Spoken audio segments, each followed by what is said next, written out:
All right, welcome everyone to the legislative updates third Thursday on criminal record expungement. We're happy to have some great folks in attendance. My name is Chris Sweeney.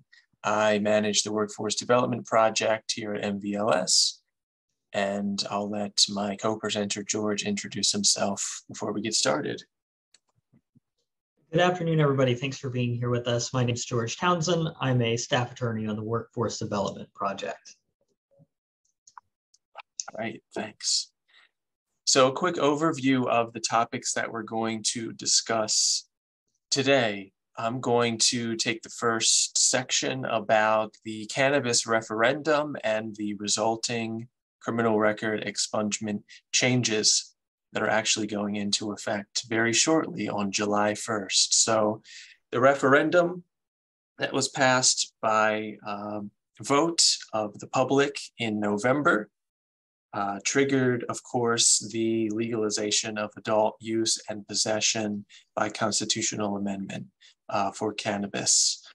And then the legislature was directed to create some regulations around that, having to do with some of the legal amounts and ways it can be used or grown and sold. And then, of course, some changes to expungement law. And it's now going to be easier than ever to expunge cannabis-related charges. Of course, it was already relatively easy, but it's expanded even more so.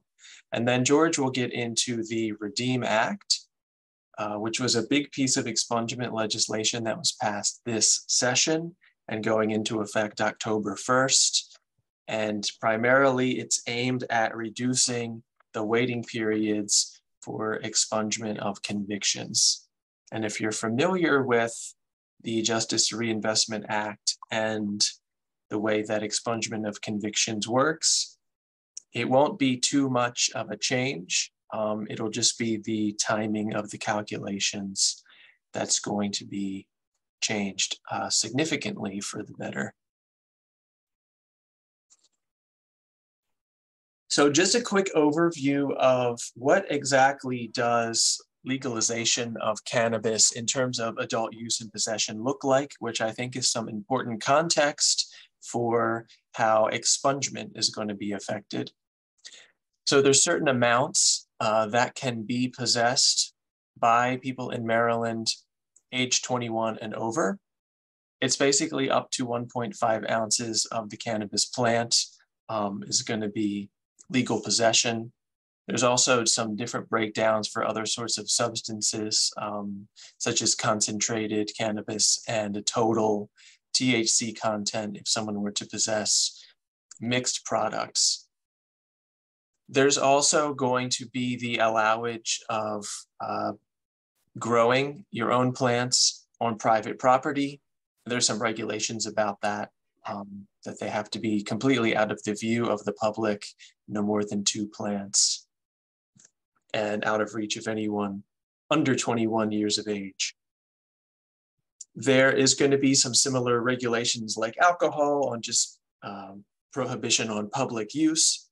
And then there's still going to be some criminal penalties for possession of substantial amounts of cannabis. So an adult can possess up to 1.5 ounces of cannabis. Over 1.5 ounces is going to be a civil citation, and then actually over 2.5 ounces or the related amounts for some other sorts of products, that's actually still going to fall under a criminal violation. So we could see penalties for that. And we'll get into shortly on how that might affect the way that the new expungement laws are going to work. And finally, there was pretty broad decriminalization of the criminal statute that affects possession of drug-related paraphernalia. So basically anything that was related to cannabis has been pretty explicitly removed from the statute that criminalizes possession of paraphernalia. So expungement of cannabis charges. If you're familiar with expungement, you know that someone who was not convicted of their charges generally has an easy time expunging those charges if there's no unit rule violation, and that's not going to change. But convictions are going to look a little bit different, and again are going to get expanded in terms of the opportunity that we have to expunge some cases. So we are familiar with the Act No Longer a Crime provision in the expungement statute, which basically says that if someone had been convicted of a crime and the underlying behavior that was criminalized has been since decriminalized, then they can have the opportunity to expunge that case, basically no questions asked, without a waiting period, without a subsequent conviction requirement. And now that the amount of cannabis that's legalized is going up substantially from 10 grams to 1.5 ounces, we are going to see a pretty significant expansion of what falls under the Act No Longer a Crime.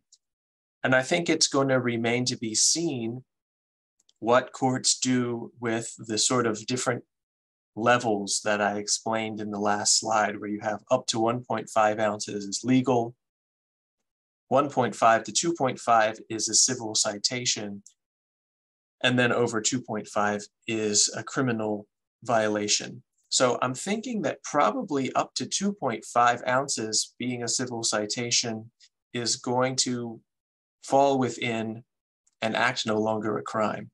But we will have to see precisely what the courts do with that. It's pretty obviously clear that under 1.5 ounces will fall in Act No Longer a Crime. And as it stands already, 10 grams was a civil citation and was being treated as an Act No Longer a Crime. So we'll hopefully see up to 2.5 ounces be treated the same way. And even if someone has been found to be in possession of more than 2.5 ounces and is convicted on that, either in the past or even going forward, the way that expungement is going to work going forward is that expungement of any amount of cannabis, if the only charge in a person's case was possession of cannabis, if they complete their sentence successfully, they'll be able to expunge it as soon as the sentence is complete. So it's looking like there's not going to be a waiting period the way the statute has been rewritten. It's that a person's eligible to file upon completion of their sentence. And there's not going to be a subsequent conviction rule for that either, as we have seen with cannabis possession expungement in the past. One of the big changes is possession with intent to distribute. We've had pretty broad expungement of cannabis possession in years past. Cannabis possession with intent to distribute is going to now be a carve out of the general rules about possession with intent overall. Possession with intent to distribute controlled dangerous substances is a felony. It has been actually a 15-year Justice Reinvestment Act expungement. That's actually going to be changing, as we'll see under the Redeem Act soon. But if the substance was only cannabis, it's actually going to go down to a 3-year waiting period from completion of any sentence. There will still be a subsequent conviction rule, and all the same rules that you're familiar with will apply to that. So it is a carve out, but it is also sort of being treated the same as anything in Criminal Procedure 10.1.10, where waiting periods, subsequent conviction rules, everything else that you're familiar with if you've done expungement before. Now, this is definitely in practice for a lawyer is going to create some new procedures, some new things to figure out. If you're looking at a case-on-case search that is possession with intent to distribute, in my experience, it is never going to tell you the substance in question. So some police report requests are going to be necessary. And of course, MVLS will have resources to help out volunteers with all of that. But there's going to be a little bit more discovery and legwork necessary if you're looking at possession with intent to distribute. And then importantly, in terms of the way we're going to see this get charged after July 1st, with legalization comes a new criminal statute that states a person found in possession of less than 2.5 ounces of cannabis cannot be charged with possession with intent to distribute absent any additional evidence of intent to distribute. So on its own, the substance, if it's less than 2.5 ounces, is not evidence of intent to distribute statutorily. There would have to be some other corroboration being found in possession of scales, baggies, something else to show that the person had intent to distribute. So we will probably see a lot less PWID for cannabis alone going forward. But those retroactive expungements are going to still have to be dealt with and are going to have to be petitioned and maybe argued in court in terms of proving that the substance was cannabis on its own.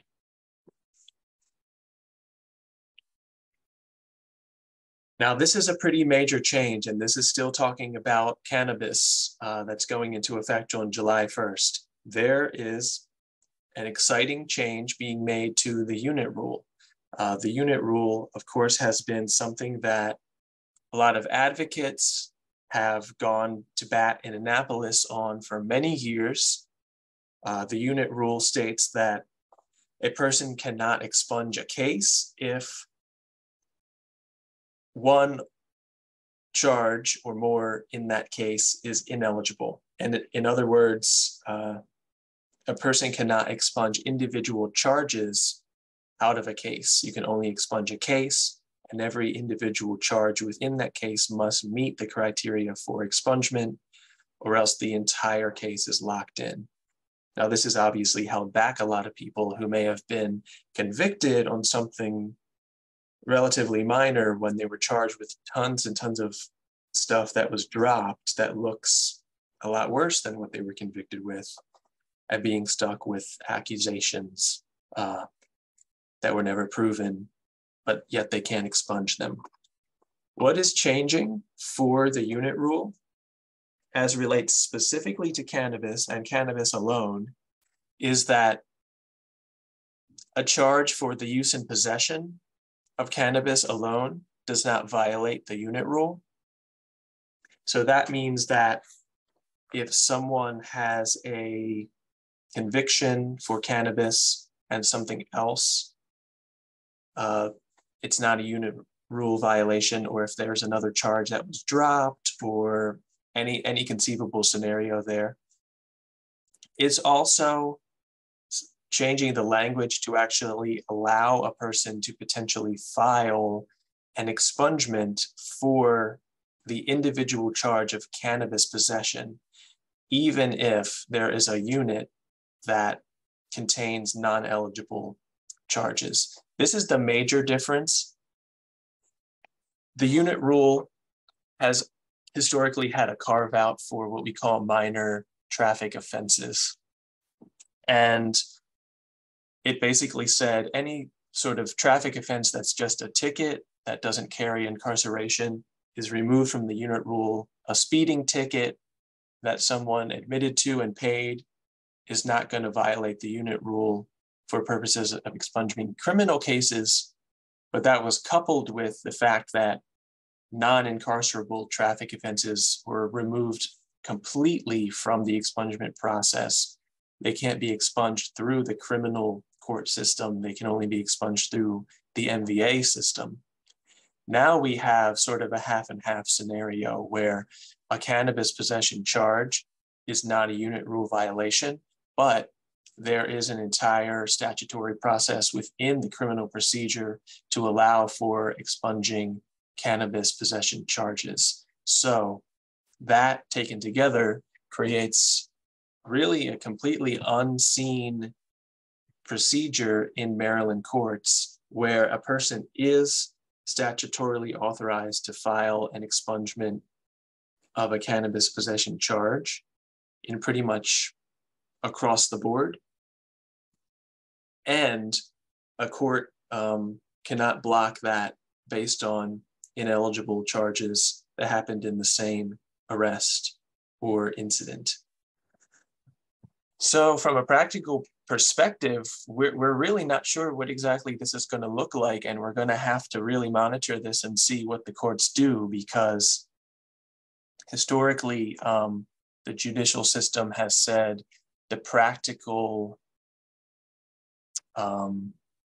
requirements of actually going in and deleting an individual charge from an existing unit are too great. Is it going to mean actually pulling physical files and redacting individual charges? Probably it should. And then, of course, changing things on case search and maybe even fingerprint reports. There's going to be a lot of technical and practical and clerical sorts of requirements that the whole expungement process has not been required to do in the past. That's all to say that, you know, there's a lot of great rules in place that are going to be hugely beneficial to people who have been living with cannabis-related charges on their criminal record. But as practitioners, as attorneys who are going to be helping people file these, there's a little bit of unknown in the way that the court system is going to end up handling these. So something to be aware of in terms of being ready to follow up with the courts, being ready to maybe have a little bit of back and forth with state's attorneys, with judges, with the court system in general, to make sure that the statute is being complied with in the best way possible. And there's a little bit more on cannabis expungement, and that is the provision of automatic expungement. And this, again, I'm going to caution that there's still sort of a remains to be seen sort of piece to this. The legalization that triggered all of these changes I've been discussing so far contained an additional provision that said on or before July 1st, 2024, the court shall expunge all cases that meet these two criteria that you see in the orange bullet points. And that is a lot of cases. And that is a tighter window than any other automatic expungement that's had to go into effect yet. So we will see how quickly that happens, what the practical reality of that happening is. It is actually going to even make a lot of the previous expungement opportunities that I have gone over obsolete, hopefully.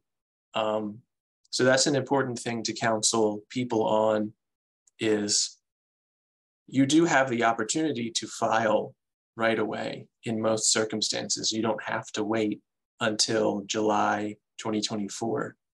But hopefully we will actually see all of these cases get automatically expunged by that date.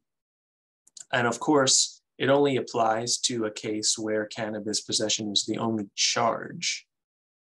So it's important to be clear about what exactly that means. It says cannabis possession is the only charge. So conviction or not conviction, it has to be expunged.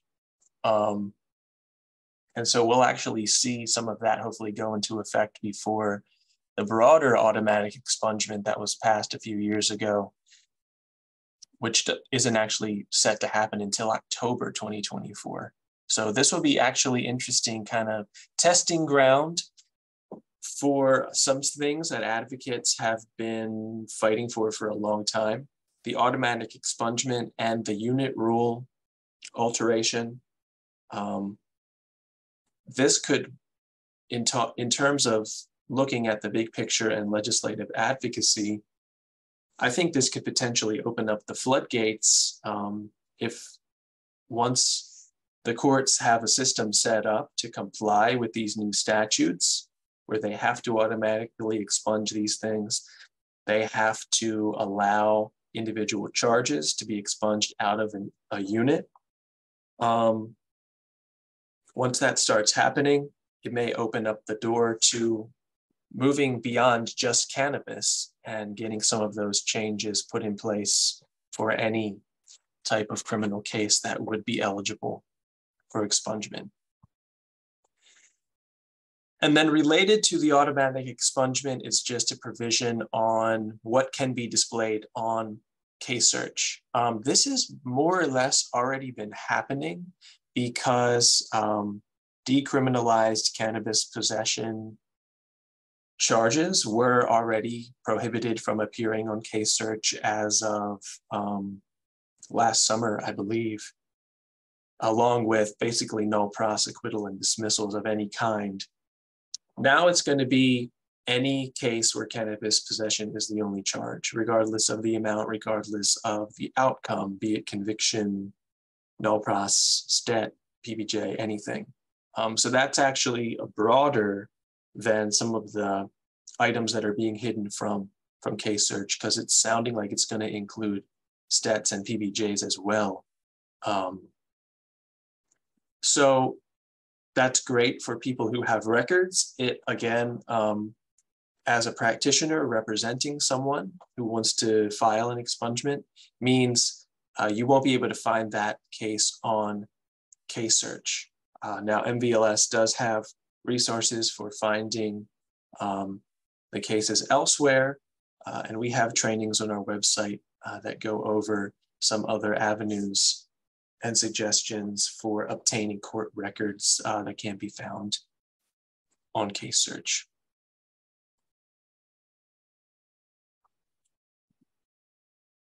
And real quickly, sentence modification. This is not something that MVLS represents people on because this is dipping a little too far into criminal defense practice that we're prohibited from doing. But I think it's important to note, just as an expungement practitioner, a person who's currently incarcerated for possession of cannabis can petition the court for sentence modification. And the statute is pretty clear and simple that the court shall grant the application and resentence to time served. And if the person has no other sentence that they're serving, they'll be released from incarceration. I'm not personally actually too aware of, the statistics on how many people are still serving incarceration periods for just possession, given the decriminalization that's happened over the years, but it's certainly a necessary step since decriminalization is going into effect, not continually punishing people for something that's now being treated as something an adult is free to choose to do or not do legally. And finally, there is a new court form for expungement that is specifically cannabis related. It has the 3 options for eligibility: act no longer a crime, simple possession, possession with intent to distribute. And this is for convictions only, as I read the form. If someone was charged with cannabis-related offenses and had, for example, a null pros, you would still use the null pros case, or you would still use the null pros form or the general non-conviction form.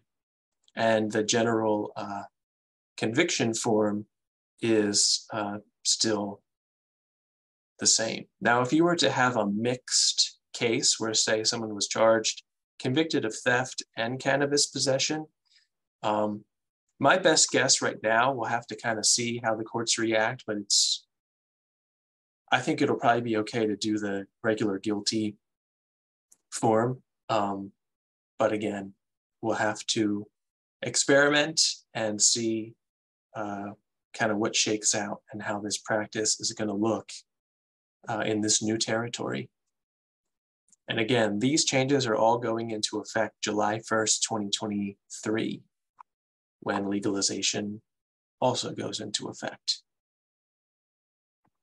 I think that's it for cannabis expungement, and I'll let George turn it over to the REDEEM Act. Perfect, thank you, Chris. So as we transition into talking about the REDEEM Act, Chris made the point there at the end, all of the sort of previous changes we discussed are going to be going into effect July 1st. Everything from here on out that we'll be discussing, the REDEEM Act changes, will be going into effect on October 1st of this year. So you'll have the summer months to get used to the cannabis-related changes, and then there'll be some more generally applicable changes coming into effect in October and going on from there. So the most sort of across the board general changes brought into effect by the REDEEM Act are lower wait times for eligible convictions. All of these changes you see up here on the screen are related to a conviction. Previously, the wait times for these had been 10 or 15 years, depending on the specific charge. But as you can see, looking up here at the screen, we're going to have a little bit more stratification. The vast majority of the wait times are being reduced, which is excellent.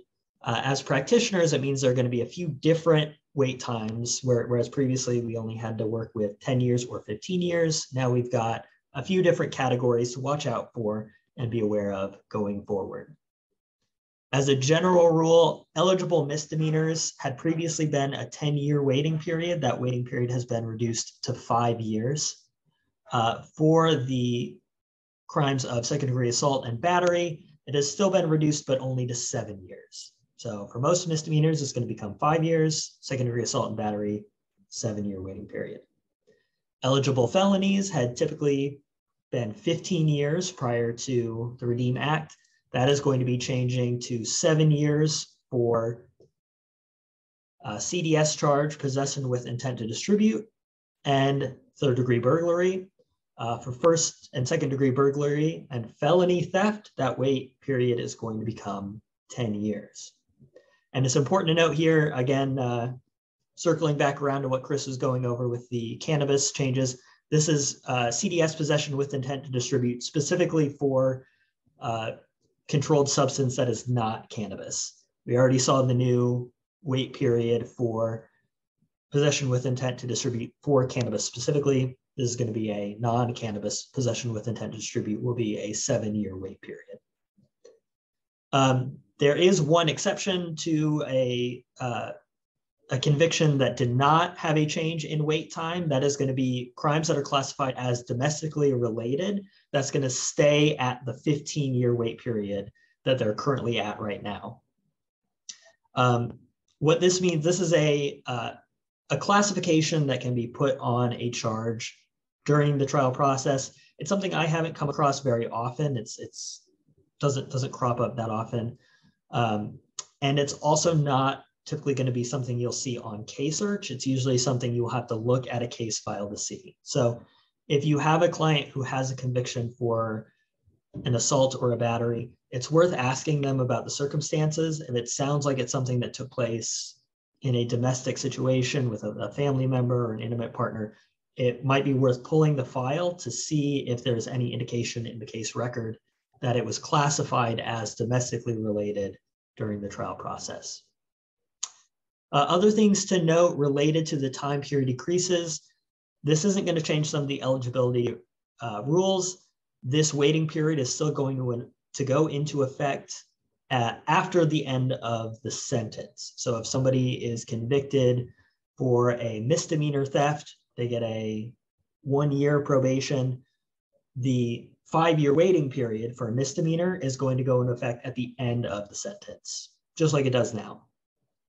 The other important thing to note, and I think the thing that is going to be the trickiest to work around when this change first goes into effect, is that there's still the rule that a subsequent conviction within the waiting period will block the expungement unless that subsequent conviction becomes eligible. What this means is that if you've been doing expungement work in the past, you've probably run into a situation where somebody has been convicted of an offense that is on the list of eligible convictions, but within the waiting period for that conviction, they've got something else that is not eligible, and that first case is blocked from expungement. Because the wait periods are being reduced, that means that a lot of people who had previously been turned away for expungement because they were being blocked by a conviction within the wait period will now become eligible, which is excellent. It just means that it is probably worth reaching out, even if you encounter somebody at a clinic or at a legal screening who has done an expungement review in the past, it's worth doing that again to see if there's anything that had been previously ineligible because of a long wait time that now becomes eligible because the wait time is reduced. And just to give an example of that, because I get tripped up a lot on these wait period blockages, if you were convicted of let's just go with misdemeanor theft once again, previously and currently, that's a 10-year wait period. So if you were convicted of that in 2000, and then you were convicted of an ineligible crime in 2007, that is going to, as the law currently is today, block that misdemeanor theft because you have a conviction within the 10-year wait period. After October 1st, that wait period is reduced from 10 years to 5 years. So you have a conviction in 2000, no subsequent conviction between 2000 and 2005, that will suddenly become eligible, which is excellent. It just means that a lot of people who previously received expungement reviews will now have newly eligible cases that previously weren't. Perfect. Let's go on to the next slide here. The other significant change that is very exciting with the REDEEM Act is a new conviction has been added to the list of eligible convictions for expungement. That is malicious destruction of property. Again, if you've been doing expungement reviews in the past, you've probably encountered somebody who has a malicious destruction of property charge. It's been very frustrating because this is a very common charge that we see that holds up people from being able to get expungement. It blocks previous convictions. It is now being added to the list. It's in the 5-year category, so there's a 5-year wait period, but malicious destruction of property will be an eligible conviction starting on October 1st. And other changes relate to court costs. Unpaid court costs will not be a bar to expungement, and outstanding court costs will be waived by the court when the expungement is granted. So one more obstacle that is being removed for people who are applying. There is a second bill. This is not technically part of the REDEEM Act, but it goes into effect October 1st, just like the REDEEM Act does. This is House Bill 1175, which adds some violations of the natural resources article to the list of expungible convictions. You can take a look at some of these up here: hunting without a license, failure to display a license to a DNR official. A lot of these are things that you're not going to run across every day, but you do encounter from time to time, and it's exciting that they are being added to the list of expungements. I would just say between malicious destruction of property and these natural resources offenses, just make sure you're updating. If you've got a printed out copy of Criminal Procedure Article 10(1)10, print out a new copy with those new statutes added, so you are up to date on what is eligible. And of course, this is, I'm sure, a very exciting development for the falconry community, that they have eligibility now as well.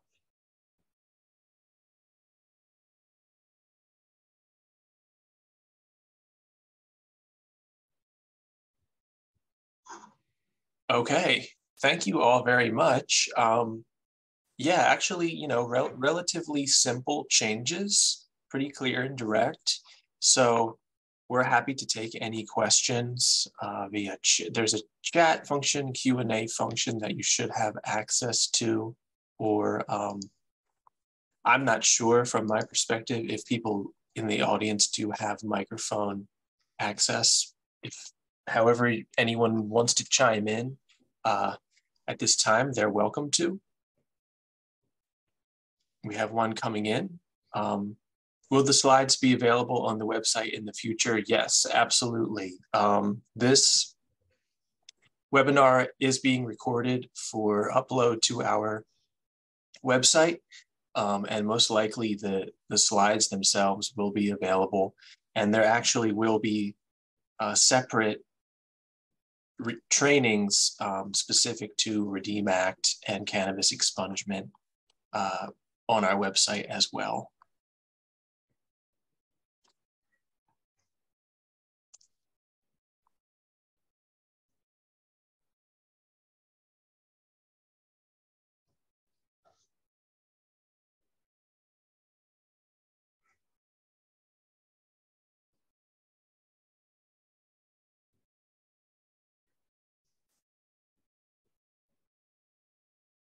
I'll just wait a couple more seconds and see if any questions coming in, if anyone's finishing up typing or something.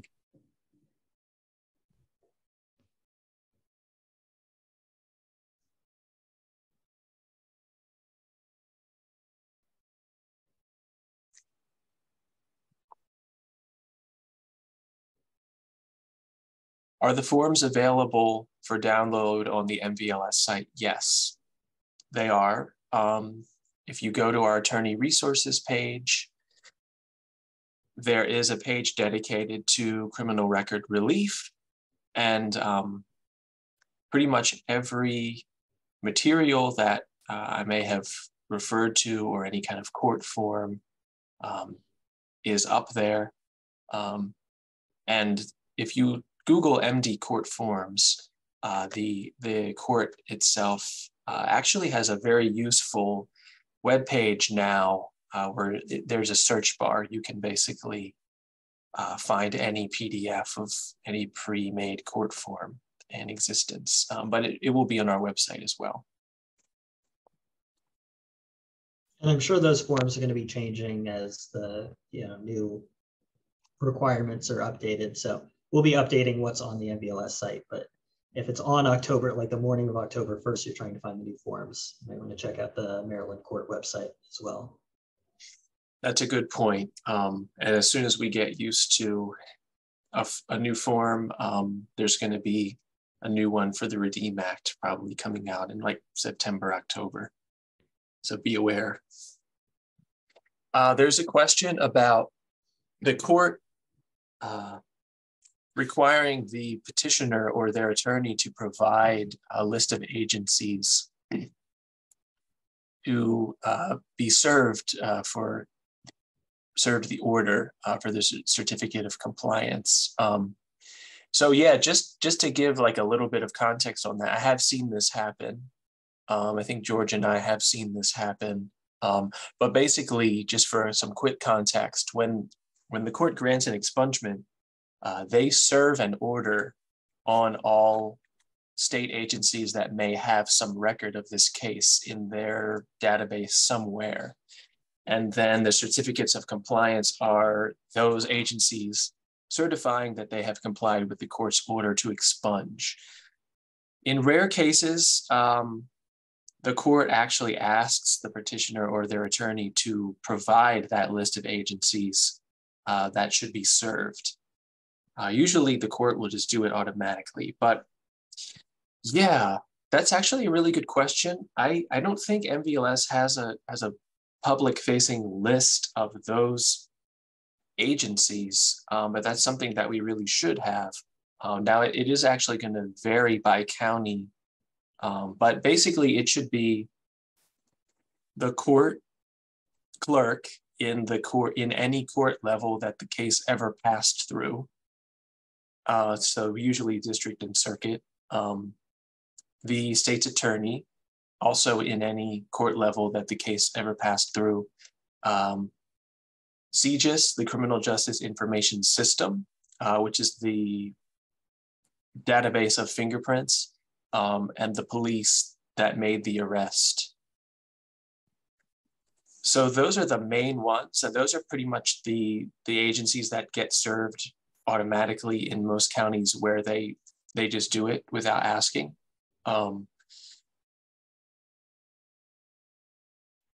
That's I think probably sufficient to return to the court for the list of agencies.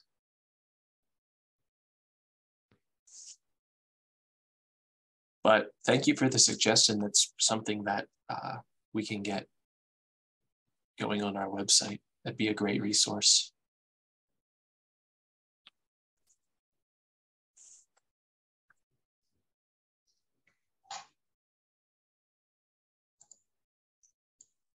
The next question is about the technical challenges and kind of what remains to be seen about how the courts enforce and put into practice these new statutes.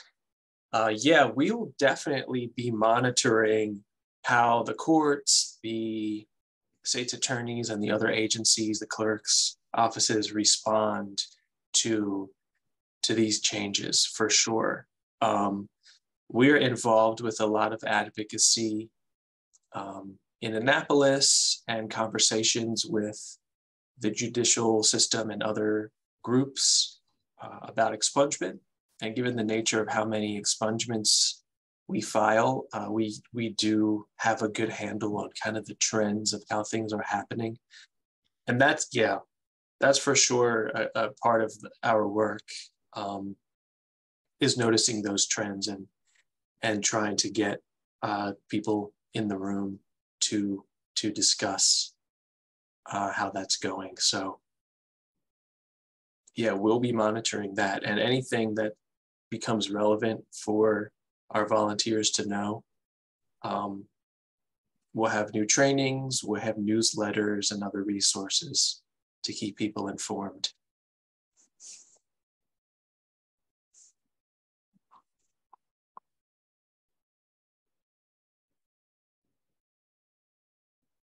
Oh, there was a question in the chat about, is the new fact sheet available? There is a fact sheet on cannabis expungement that's live on our website. And then there will be a Redeem Act fact sheet available on our website later this summer.